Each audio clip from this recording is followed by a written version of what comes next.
Buona cháirde, inis tá muid go le fólam ceall le scéal a phleanáil.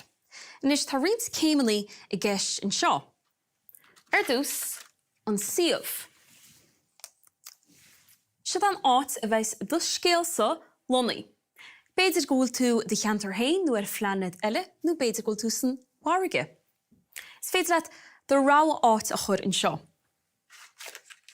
An dara ceann. Character.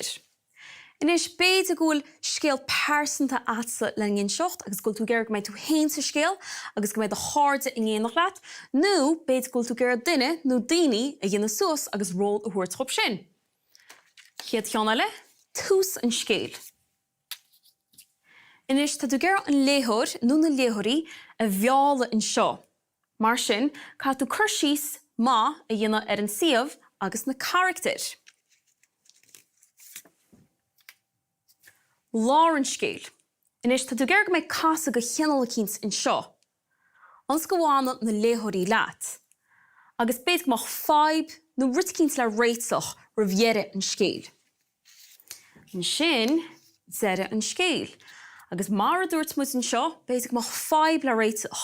Agus beidir go dúcháltasa ar an réiteach sin roimhéire an scéil. Agus go mbeadh críocht sásad nó beidir go mbeadh críocht brónachad do ráha hain táin. Agus an sin, frásaí deasa.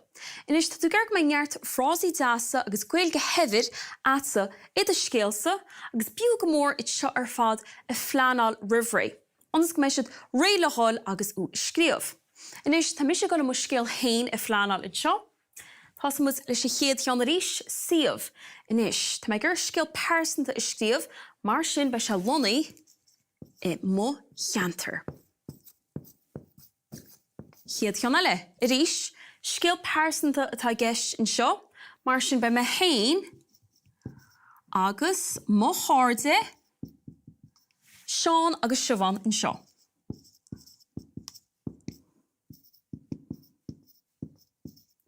Nis, chéad cheann eile, tús an scéil. Mar dúirt muid cá muid cur síos a dhéanamh ar an Scríobh agus na character in seo, sin muid é sin ag an tús anas gur féidirling na léthirí a bheála. Ach chomála sin tá mise gur scéal a scríobh faoi Oíche Shamhna, mar sin tá go le sin a rá ag an tús. Lár an scéil. Inis, a gcuoinach líb céad a dúirt muid an seo, tá muid gur go mbeidh casa go cheanal cínsán. Beidir go mbeadh fáib le réiteach, tá mise gur go mbeidh achtar scanrúil aine in seo. Os rud a gúil muid caint ar Oíche Shamhna. Mar sin scríobh me sin. Achtra, scanrúil. Go háling. Deire an scéil. Inis, tá mise gur go dárlón achtar scanrúil ach go neoma amach roimhéire an scéil gur clás a bhí an. Mar sin scríobh me sin. Nílas am cinseirt clás fós ach aibreom amacha nar bheits me scríobh. Agus frásaí deasa. Inis tá cúpla frás deasa amsa. Ar dús, scríobh me scéaltaí áthais. Scéaltaí áthais. Go háling. A gcóil ó theach go teach. Ó theach go teach os rud a gúil muid caint ar Oíche Shamhna. Agus an ceann deire dá an bháis.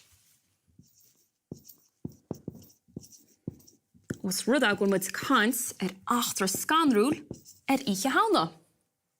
Inis sin am scéal sa phleanáilte, is féidir líbse an rud céalaí na smáile, ba bhráling uair go scéalta a chluisteáil.